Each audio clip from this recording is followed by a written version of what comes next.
बच्चों स्वागत है आपका एक बार फिर से आपके अपने YouTube चैनल फिजिक्स के आत्मा में।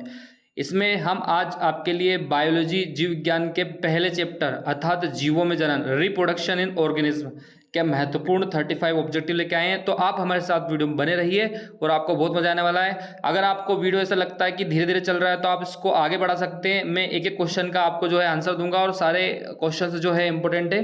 तो स्टार्ट करते हैं बच्चों।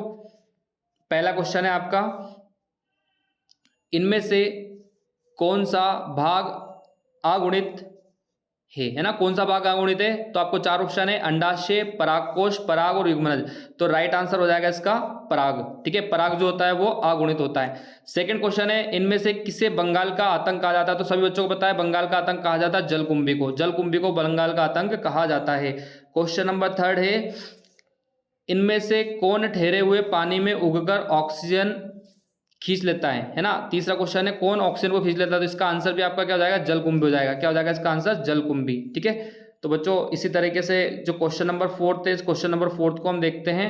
तो क्वेश्चन नंबर फोर्थ में आपके पास कि 124 शुक्राणुओं के निर्माण में कितने अर्धसूत्री विभाजन की आवश्यकता होती है? तो सभी को पता है इसका आंसर हो जाएगा बी वाला है ना, 31 31 अर्धसूत्री विभाजन की आवश्यकता होती है। ओके, क्वेश्चन नंबर 5 है। क्वेश्चन नंबर 5 आपका, केचुआ प्राणी है। केचुआ किस प्रकार का प्राणी है? एक लिंगी, द्विलिंगी, अलिंगी या नपुंसक? तो इसका जो आंसर हो जाएगा आपका बी वाला हो जाएगा ना, द्विलिंगी। ठीक है, किसका आंसर हो जाएगा इसका? द्विलिंगी। इसके बाद देखते हैं नेक्स्ट क्वेश्चन, सिक्स्थ वाला। बच्चों किसी क्वेश्चन का आंसर आपको डाउट लगता है, गलत लग रहा है, तो आप कमेंट करके जरूर बताएं। ठीक है, कमेंट जरूर करना आपको। क्वेश्चन नंबर 6 है, उच्च श्रेणी के पौधों में किस प्रकार का निषेचन होता है? उच्च श्रेणी के पौधों में किस प्रकार का निषेचन होता है? तो इसका आंसर हो जाएगा आंतरिक। बी वाला इसका राइट आंसर हो जाएगा, आंतरिक निषेचन होता है। ठीक है, सारे इंपॉर्टेंट क्वेश्चन है ना? ये पहले चैप्टर के क्वेश्चन है। अगर आपका रिस्पॉन्स अच्छा था तो आपको अगले चैप्टर्स के जो है ऑब्जेक्टिव भी मिलेंगे। आप कमेंट करके जरूर बताएं। क्वेश्चन नंबर 7 है, शल्क कंद यानी कि बल्ब जिसे कहा जाता है, किसका उदाहरण है? तो अदरक का है, दूब घास का है, प्याज का है और आलू का है। तो आपका राइट आंसर जो है सेवंथ वाले का हो जाएगा सी वाला, प्याज का उदाहरण। प्याज किसका उदाहरण है? शलकंद का। ठीक है, क्वेश्चन नंबर 8 है, स्तनधारियों में निषेचन कहाँ होता है? स्तनधारियों में निषेचन कहाँ होता है? तो आठवें क्वेश्चन का जो आंसर है वो हो जाएगा डी वाला है ना, फेलोपियन नली में। ओके, अंडाशय, वसी भाग, गर्भाशय और फेलोपियन नली। तो फेलोपियन नली ही जो है इसका राइट आंसर हो जाएगा ना, डी, ऑप्शन नंबर डी। उसके बाद नेक्स्ट क्वेश्चन है आपका, क्वेश्चन नंबर 9 पे जाते हैं हम। क्वेश्चन नंबर 9 हमसे पूछ रहा है कि प्राकृतिक अनिषेक जनन है ना, पार्थेनोजेनेसिस, पार्थेनोजेनेसिस से बोलते हैं अनिषेक जनन पाया जाता है। कहाँ पे पाया जाता है? तो 9वें का आंसर हो जाएगा ये मधुमक्खी में पाया जाता है। किसमें पाया जाता है? मधुमक्खी जो होती है उसमें प्राकृतिक अनिषेक जनन पाया जाता है ना, पार्थेनोजेनेसिस में पाया जाता है। इसके बाद नेक्स्ट क्वेश्चन है आपका कि जब नर और मादा, 10वां क्वेश्चन, जब नर और मादा गेमिट में युग्मनज होता है तब यहाँ क्या कहलाता है? नर मादा में युग्मन होता है। ठीक है, तो उस समय क्या कहलाता है ये? इसको अलैंगिक बोलते हैं, लैंगिक बोलते हैं, वर्धिकायिक बोलते हैं, मुकुलन बोलते हैं। तो 10वें का आंसर हो जाएगा बी वाला, लैंगिक जनन है ना, लैंगिक जनन इसका राइट आंसर रहेगा। इसके बाद 11वां क्वेश्चन, मधचक्र यानी कि ऑस्टेरस साइकस है ना, ऑस्टेरस साइक्लस पाई जाती है, किसमें पाई जाती है? तो मधचक्र किसमें पाया जाता है? तो बताओ 11वें का आंसर क्या हो जाएगा? तो गाय में, भेड़ में, कुत्ता, इनमें सभी। तो आपका आंसर हो जाएगा इनमें से सभी, सभी में ही जो है मधचक्र पाया जाता है। इसके बाद नेक्स्ट क्वेश्चन है 12वां, बीजाणुओं द्वारा जनन करने वाले पौधे जैसे मार्स, फर्म सामान्यतः कौन से समूह में पाए जाते हैं? तो इन सभी समूहों में जैसे स्पेरोफाइटस, क्रिप्टोगैप्स, थेलोफाइटस, ब्रायोफाइटस, इनमें से आपको बताना है। ठीक है, तो 12वें का आंसर हो जाएगा आपका सी वाला। क्या हो जाएगा? सी वाला, क्रिप्टोगैम्स जो इसका आंसर हो जाएगा। ठीक है, इसके बाद देखते हैं नेक्स्ट वाला question, question number 13। Question number 13 हम देख लेते हैं यहाँ पे। इसमें है आपको क्वेश्चन दिया है, द्विनिषेचन का परिणाम है। द्विनिषेचन का परिणाम बताना है आपको क्वेश्चन नंबर 13 में। बीजपत्र, बीजांडकाय, भ्रूणपोष और भ्रूण। तो इसका आंसर हो जाएगा भ्रूणपोष। ठीक है, सी वाला इसका राइट आंसर हो जाएगा। इसके बाद देखते हैं बच्चों नेक्स्ट क्वेश्चन क्या है। नेक्स्ट क्वेश्चन है हमारे पास क्वेश्चन नंबर 14। ये है ये परिवर्तन जो लार्वा को वयस्क में परिवर्तित करते हैं, कौन से परिवर्तन होते हैं जो लार्वा को वयस्क में परिवर्तन कर देते हैं, ठीक है। तो मेटाजेनेसिस, एकांतर, कायांतर और मेटास्टेसिस, ठीक है। तो इसका आंसर हो जाएगा सी वाला, कायांतर। कायांतर जो है परिवर्तन करता है वयस्क में कर देता है, ठीक है। लार्वा को किस में बदल देता है, वयस्क में। इसके बाद क्वेश्चन नंबर 15, गुणकोश में कितने क्रोमोजोम होते हैं, है ना। तो कितने क्रोमोजोम होते हैं, एन होते हैं, 2n होते हैं, 3n होते हैं और ए व बी दोनों। तो बच्चों इसका आंसर जो है वो हो जाएगा, आपका आंसर हो जाएगा इसका, शायद इसका आंसर ए वाला नहीं रहेगा, ये थोड़ा सा गलत छपा हुआ है। इसका आंसर जो रहने वाला है वो ये बी और सी दोनों आएंगे, ठीक है। मतलब ए और बी की जगह क्या होना था यहाँ पे, बी व सी दोनों, ठीक है। तो थोड़ा सा ये आंसर, इसका आंसर थोड़ा सा गड़बड़ है, इस क्वेश्चन को आप ना पढ़ें, ठीक है। और इस क्वेश्चन का आंसर आप स्वयं से ढूंढ लें और कमेंट में मुझे बताएं, ठीक है। उसके बाद नेक्स्ट क्वेश्चन जो है आपका वो है 16, क्वेश्चन नंबर 16 है। क्वेश्चन नंबर 16 आपको दे रखा है कि जब संतति की उत्पत्ति एकल जनन द्वारा होता है तब यहाँ क्या कहलाता है। जब संतति की उत्पत्ति एकल जनन द्वारा होता है तो इनमें से क्या कहते हैं। तो इसके 4 ऑप्शन है आपके सामने, एक है आपका लैंगिक जनक, अलैंगिक जनक, ए व बी और आंतरिक निषेचन। तो इसका क्या आंसर हो जाएगा 16 वाले का, तो इसका आंसर होने वाला है आपका बी वाला। बी वाला क्या हो जाएगा, अलैंगिक जनन, ठीक है। अलैंगिक जनन इसका आंसर रहेगा।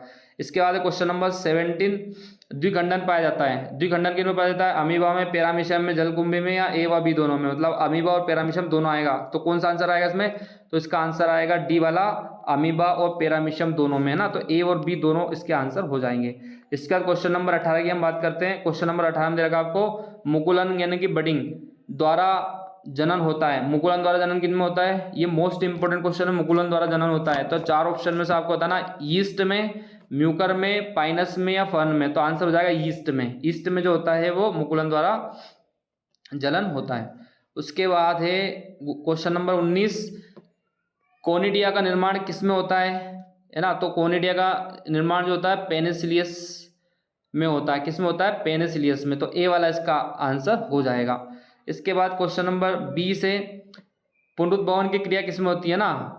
मतलब एक अंग अगर कट जाए तो वापस से वहीं से नया, मतलब नया जीव उत्पत्त हो जाता है। तो ये किस में होता है, स्पंजों में होता है, स्पाइरोगायरा में, पेनिसिलियम में और कारा में। तो आपको बताना 20वें का आंसर क्या रहेगा, तो इसका आंसर रहेगा स्पंजों में, ना। 20वें का आंसर हो जाएगा स्पंजों में। इसका नेक्स्ट क्वेश्चन देखते हैं 21वां, जलकुंभी 65,000 से अधिक पौधे कितने माह में उत्पन्न कर सकता है। जलकुंभी जो होता है वो लगभग 65,000 से अधिक पौधे कितने में उत्पन्न कर देता है, 8 माह में, 5 माह में, 6 माह में, 12 माह में। तो आंसर हो जाएगा 8 माह में। इसका आंसर हो जाएगा 8 माह में। इसके बाद नेक्स्ट क्वेश्चन है क्वेश्चन नंबर 22, इनमें से कौन केवल एक बार अपने जीवन काल में पुष्प उत्पन्न करता है। ऐसा कौन सा पेड़ या पौधा है जो सिर्फ एक बार अपने जीवन में पुष्प उत्पन्न करता है। बांस, आम, लीची और जामुन, इनमें से आंसर देना है। तो बेम्बू अर्थात बांस जो है आपका वो एक बार अपने जीवन में पुष्प उत्पन्न करता है। इसके बाद ऋतुस्राव चक्र किसमें होता है ना। ऋतुस्राव चक्र किसमें, मनुष्य में होता है, बंदर में, चिंपैंजी में या सभी में। तो इसका राइट आंसर जो रहेगा वो सभी में रहेगा, है ना। इसका आंसर क्या हो जाएगा, सभी में। सभी में जो होता है, जो भी नाम यहाँ पे दे रखे सभी में ऋतुस्राव चक्र होता है। इसके बाद क्वेश्चन नंबर 20 है, सॉरी 24 नंबर क्वेश्चन है, द्विलिंगी प्राणियों के उदाहरण है। तो द्विलिंगी प्राणियों के उदाहरण में आप देखोगे स्पंज, टेपडर्म, जोंक, इनमें सभी, क्या सभी इसके उदाहरण है। तो आपको आंसर देना 24 का, तो आंसर जाएगा इनमें सभी, ठीक है। मतलब स्पंज, टेपडर्म, जोंक सभी जो है द्विलिंगी प्राणियों के उदाहरण है। इसका नेक्स्ट क्वेश्चन है, और ये क्वेश्चन बहुत इंपॉर्टेंट क्वेश्चन है आपका, क्वेश्चन नंबर 25 है। ये आप लिख लीजिए, ये आपके एग्जाम में बिल्कुल आने वाला है। मनुष्य के युग्मकों में गुणसूत्रों की संख्या होती है। तो सभी बच्चों का आंसर आना चाहिए 23 जो होती है मनुष्य के युग्मकों में गुणसूत्रों की संख्या होती है, ठीक है। इसके बाद है क्वेश्चन नंबर 26, इनमें से कौन अंड प्रजरू यानी कि अंडा देने वाला, है ना, ओवेरियस प्राणी है। कौन अंडा देने वाला अंड प्रजरू है। तो बताइए इसमें, एक तो है मुर्गी, सांप, मगरमच्छ और सभी। तो बताइए इसका आंसर क्या हो जाएगा। तो इसका आंसर हो जाएगा सभी जो होते हैं वो अंडे देते हैं। इसके बाद 27 नंबर क्वेश्चन है, कि जब निषेचन जीव के शरीर के बाहर होता है तब उसे कहते हैं, जीव के शरीर के बाहर होता है तो क्या बोलते हैं? बाह्य निषेचन, आंतरिक निषेचन, अनिश्चित जनन, इनमें से कोई नहीं। तो आंसर हो जाएगा आपका बाह्य निषेचन। बाह्य निषेचन इसका आंसर हो जाएगा राइट। नेक्स्ट है आपका 28 नंबर क्वेश्चन, निम्नलिखित में से कौन सी विधि अलैंगिक प्रजनन की नहीं है? अलैंगिक प्रजनन की विधि नहीं है, इनमें से कौन सी आपको बताना है। तो आपके पास है मुकुलन, लेयरिंग, बोना और दाब लगाना, है ना। तो इनमें से कौन सी है जो अलैंगिक प्रजनन की नहीं है? बाकी सब अलैंगिक प्रजनन है और एक इनमें से अलैंगिक प्रजनन नहीं है, तो इसमें बोना जाएगा। क्या जाएगा? बोना। बोना जो होता है वो अलैंगिक प्रजनन की विधि नहीं है। ठीक है, तो नेक्स्ट क्वेश्चन है आपका, युग्मक का स्थानांतरण हो सकता है। युग्मक का स्थानांतरण कहाँ हो सकता है? तो आपको इनमें से आंसर बताना है। एक है आपका जल द्वारा, वायु द्वारा, हवा द्वारा, इन सभी द्वारा। युग्मक का स्थानांतरण मतलब कोई भी युग्मक जो है उसका स्थानांतरण हो सकता है, कौन सी विधि द्वारा हो सकता है?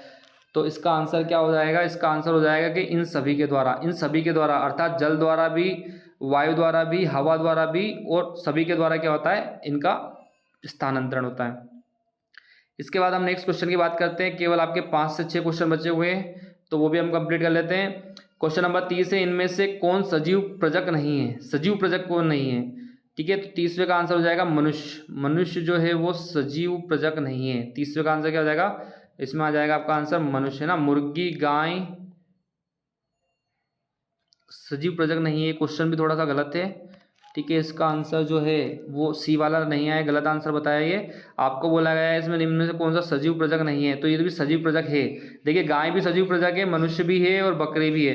इसमें अंडा देने वाला कौन है? मुर्गी। तो मुर्गी जो है यहाँ पे अलग आंसर हो जाएगा। ठीक है, तो अभी थोड़ा फॉल्ट हुआ था, क्वेश्चन का आंसर जो है वो हो जाएगा मुर्गी। ठीक है, मुर्गी इसका राइट आंसर है। ठीक है, चलिए इसके बाद है क्वेश्चन नंबर 31, निम्न में से किसमें बाह्य निषेचन होता है? किसमें बाह्य निषेचन होता है? मेंढक में, हिरण में, मनुष्य में और घोंघा में। तो बाह्य निषेचन का आपका सबसे इम्पोर्टेंट जो एग्जाम्पल है वो आपको हमेशा याद रखना है, मेंढक। मेंढक में जो है वो बाह्य निषेचन होता है। ठीक है, बाह्य निषेचन किसमें होता है? मेंढक में। इसके बाद है क्वेश्चन नंबर आपका 32, इसमें आपको बताना है निम्न इनमें किसमें जल माध्यम से निषेचन होता है? जल माध्यम से किसमें निषेचन होता है?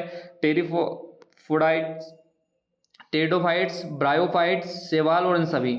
तो 32वें का आंसर हो जाएगा इन सभी। सभी में जो है जल माध्यम से क्या होता है? निषेचन होता है ना, ये अपने को याद रखना है। अब एक इंपॉर्टेंट क्वेश्चन आपके सामने आया है, स्तनधारी के शुक्राणु के मध्य भाग में क्या पाया जाता है ना? स्तनधारी के शुक्राणु के मध्य भाग में क्या पाया जाता है? केंद्रक, रसधानी, माइटोकॉन्ड्रिया, सेंट्रियोल। तो ये आपने पहले से पढ़ रखा होगा, ये आपके 9th क्लास में भी था, माइट्रोकॉन्ड्रिया। 9th क्लास में भी आप इसको पढ़ते हैं, माइट्रोकॉन्ड्रिया। ठीक है, बायो के अंतर्गत।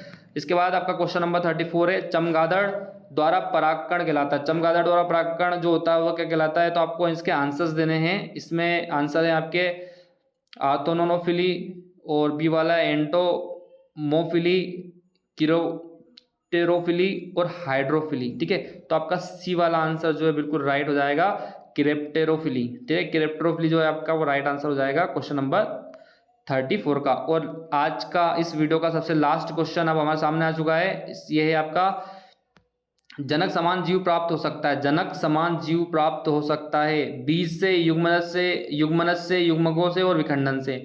बीज से, युग्मनज से, युग्मकों से या विखंडन से। तो इसका आंसर राइट आंसर देगा विखंडन से। विखंडन से जो है जनक समान जीव प्राप्त हो सकता है। तो बच्चों इस तरीके से ये जो है आपके आज के बायो के इम्पोर्टेंट 35 क्वेश्चन है। इनमें से आपके 4 से 5 ऑब्जेक्टिव आने की पूरी संभावना रहेगी। और ये आपके पहले चैप्टर का पूरा यहाँ पे जो है पूरे चैप्टर को कवर किया गया है। अगर आपका रिस्पॉन्स अच्छा रहता है वीडियो के प्रति, तो हम बिल्कुल इसमें जो है नेक्स्ट चैप्टर का वीडियो आपके लिए लाएंगे। तो आप कमेंट करके जरूर बताएं, है ना। सभी बच्चे कमेंट करके बताएंगे। तो ठीक है, आज के लिए